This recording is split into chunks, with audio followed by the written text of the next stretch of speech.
What's good, guys?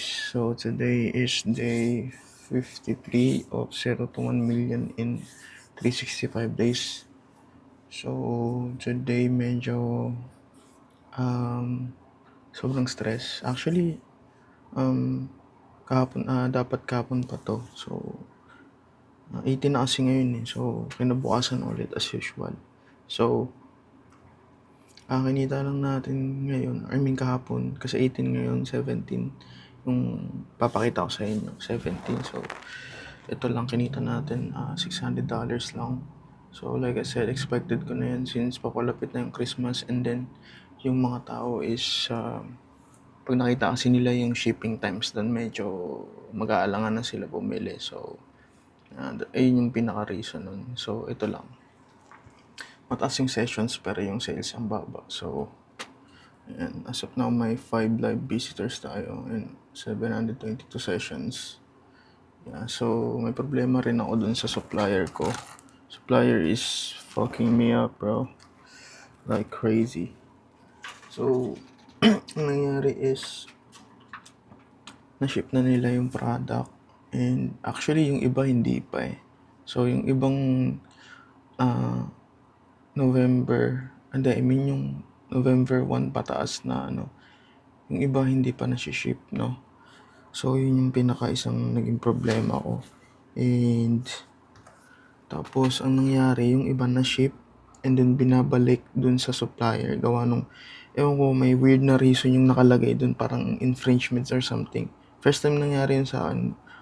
I don't know about this fucking supplier, pero for sure magpapalit ako ng supplier next year.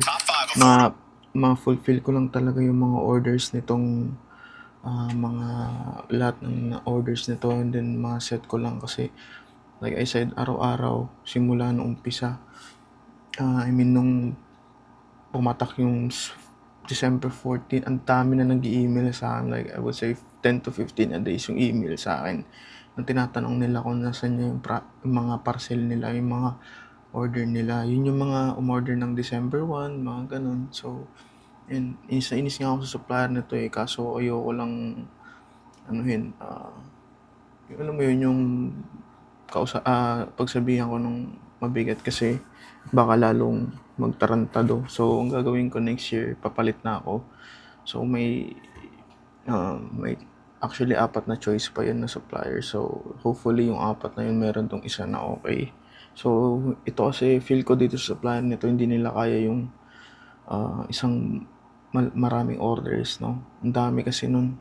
So, meron na tayong under 300 orders in like less than a month, no?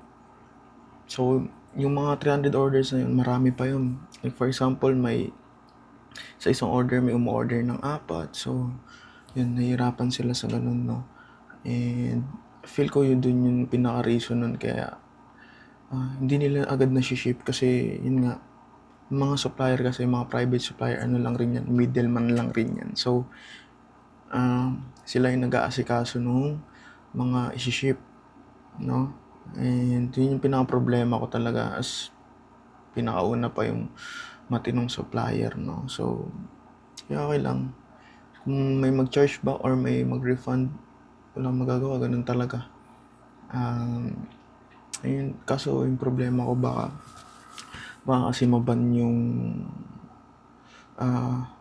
yung payment processor ko, yung pinaka-problema ko. Pag naban yun, basically fuck, no? So, wala na. Tatayo ako ng bagong LLC, no? Just to fucking maayos ko yung Stripe. Makagawa ulit ako ng bagong Stripe. So, tawag dito. So, yun lang naman. So, expected na bababa talaga yung flow ng orders, di ba? Like I said, I've been doing this for like 2 years or some shit. So, I know na pag nag-run ka ng mga ganitong product na pump and dump during December, November up until December, no? Medyo pag dumidikit na yung Pasko, lumalapit na. So, bumaba na yung orders mo. Usually, 4 na lang, 3, 5, ganun. So, kahapon, 9 orders lang. And then, walang masyadong ano, tawag dito yung mga, yung AOV, kumbaga. So, walang masyadong upsells and shit, no? So, minsan isa lang, ganun. Ano pa ba? Tawag dito. So, yun lang. Mamaya alis ako, pupunta ako ng San Juan. Actually, di ba ako matutulog? Diretso na ako doon kasi kagabi natulog ako ng nagising ako 11 na, natulog ako ng gabi. Natulog ako alas 12 ng tanghali. Alas 2 pala. So, medyo late na. And, so, tapos, diretso work agad pagising, no? So, parang halos wala rin akong tulog. May nakatulog ako, pero fucked up na naman yung sleeping schedule ko. Tsaka yun, ito talaga yung problema ko ito sa client na to. Like, ayoko kung mag-ship pa ba sila ng mga bullshit nila. No, for sure.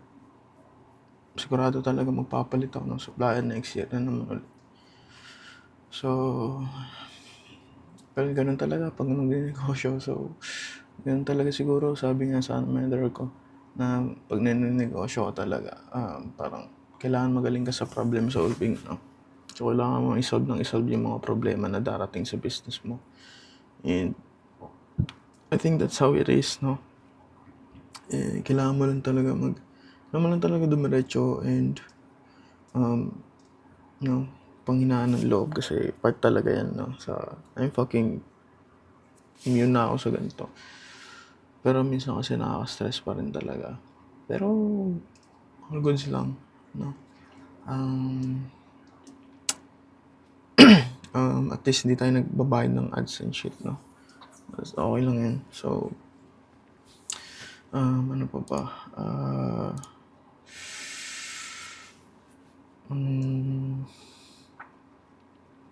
Tingin lang naman. So, balita ko na kayo bukas.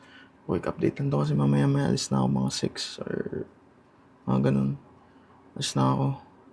So, yeah. Edit ko lang to real quick and then sibat na. Peace.